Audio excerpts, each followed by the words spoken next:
Hello and welcome dear students of class 11. Today we will be learning the poem The Laburnum Top composed by Ted Hughes.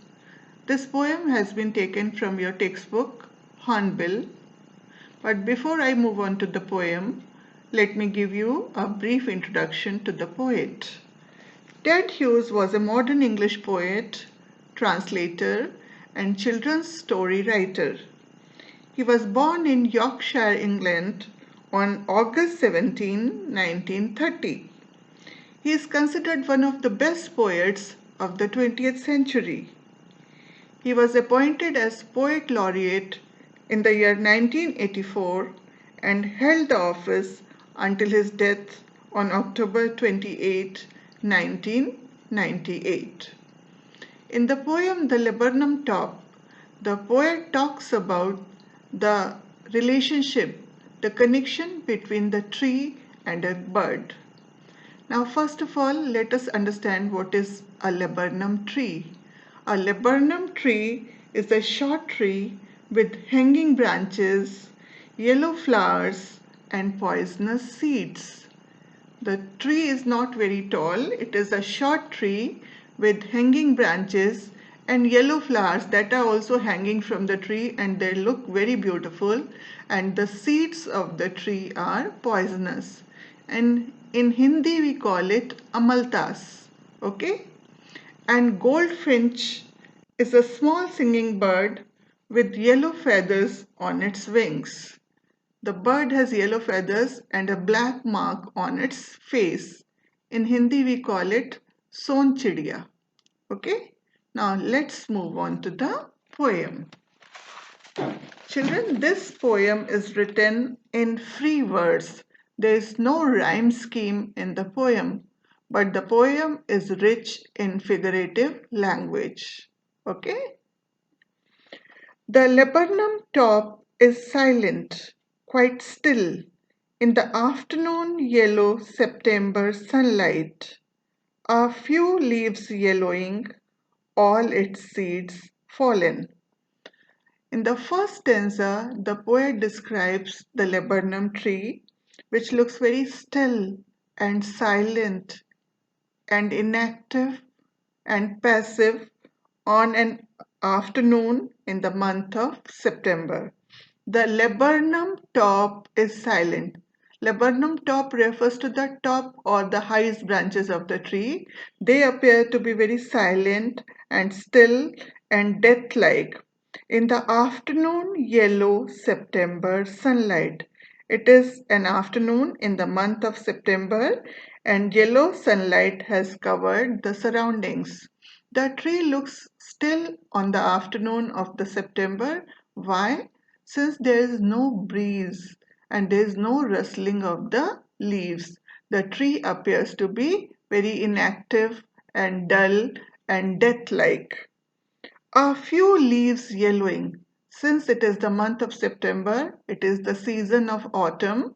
The leaves of the tree are turning yellow. The tree is shedding its leaves and all its seeds fallen. The seeds of the tree have already fallen off. So in the first stanza, the poet describes a laburnum tree which he saw or noticed on the afternoon in the month of September when the yellow sunlight was spread everywhere. The tree appeared to be very quiet and still and silent without any movement.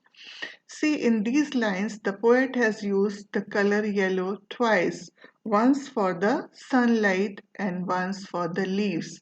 The poet has used color imagery, and yellow signifies both beauty and decay.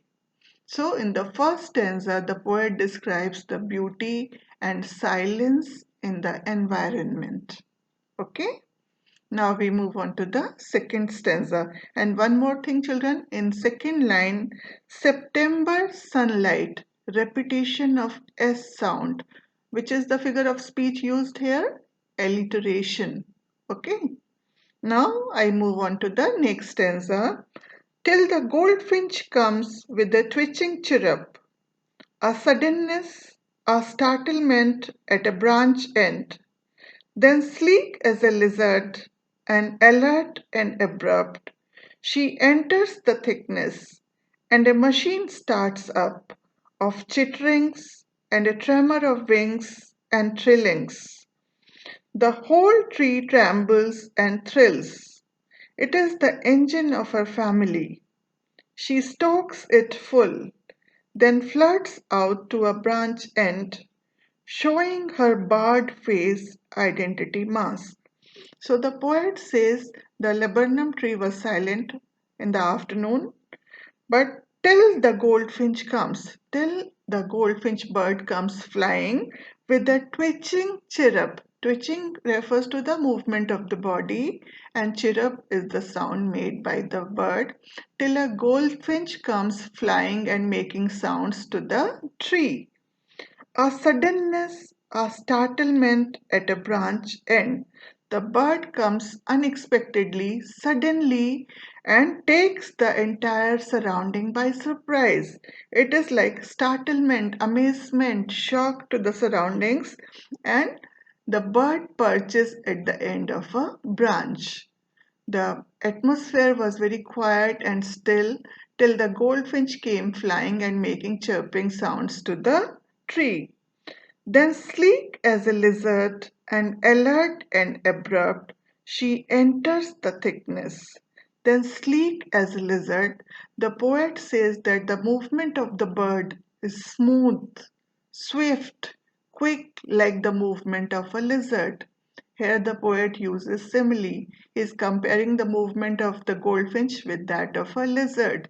Both are very quick and swift in their movements.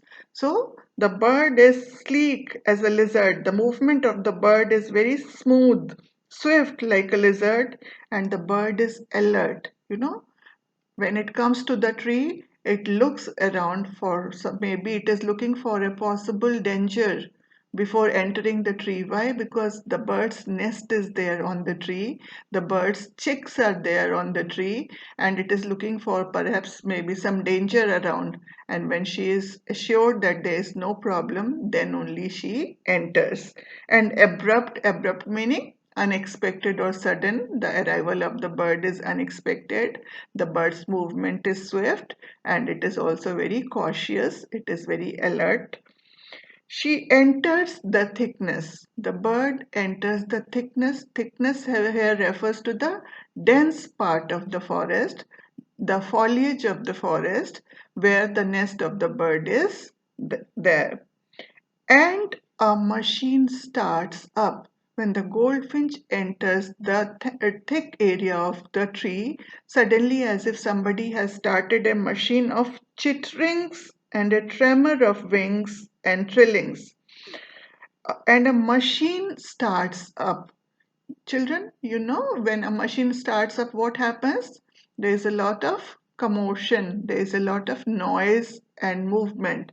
Here, when the mother bird arrives, the chicks which are in the nest and are hungry and sad without their mother, when they see their mother arrive with food, they are so happy and excited that they start making sounds, chittering sounds. And a tremor of wings refers to the flapping of wings by the young ones in excitement. They fly from one branch to another, they make chittering sounds, and they make trillings. Trillings are singing repeatedly, they are excitedly making sounds as if somebody has started a machine.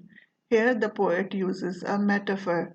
The sound and noise created by the chicks of the bird are compared to the starting of a machine. Okay? And all these sound words, chitterings, trillings, twitching, what is the figure of speech used? It is onomatopoeia. Okay? For sound words, the figure of speech is onomatopoeia. The whole tree trembles and thrills. The whole tree seems to be trembling, shaking with excitement and joy. The tree, which was so dull and death-like and quiet, suddenly comes alive with the arrival of goldfinch. The surroundings are alive. The tree seems to be shaking, trembling, vibrating with joy and happiness. Here the poet has used personification. Human attributes are given to the tree. The tree seems to be shaking with joy and thrill. Okay? Now, children, here I want to tell you what is the theme of the poem. The poet is talking about the connection, the relationship between the tree and the bird. You know, the tree has given shelter to the bird. The tree has given place for the bird to make nest for its young ones. So the tree has given shelter to the bird, and the bird in return gives life to the tree. So the poem tells us that we should live with each other with mutual understanding on the law of give and take. Okay? Here in this poem, the tree symbolizes serenity, calmness, and the bird symbolizes vivacity, beauty, life. Okay? Now I move on. It is the engine of her family. Who is called the engine of the family? The mother bird. The goldfinch is called the engine of the family. She stokes it full. Why is the bird called the engine of the family? See, the engine is the most important part of a machine. To start a machine, we require the engine. Here, the mother bird is the engine and her family is the machine. It is the engine of the family. Again, the poet has used a metaphor here. The bird is compared to an engine. She stokes it full. Now see, like we stoke fuel in the engine. We feed fuel in the engine. The mother bird feeds her young ones. She feeds them, nurtures them, gives them energy, then flirts out to a branch end. And after feeding the young ones, the bird briskly flies out to the end of a branch, showing her barred face identity mask. And when she comes and sits at the end of the branch, she shows her barred face identity mask. Here the poet has used a transferred epithet. The poet says that her barred face is like her identity, but at the same time it is a mask for her identity. You know, the bird is yellow in color, it has yellow feathers. So the bird camouflages with the yellow leaves of the tree, and only its face can be recognized due to the black mark. And also, since the bird is sitting on the tree, the shadow of the leaves is falling on its face and appear like bars, and it appears as if the bird is wearing a mask.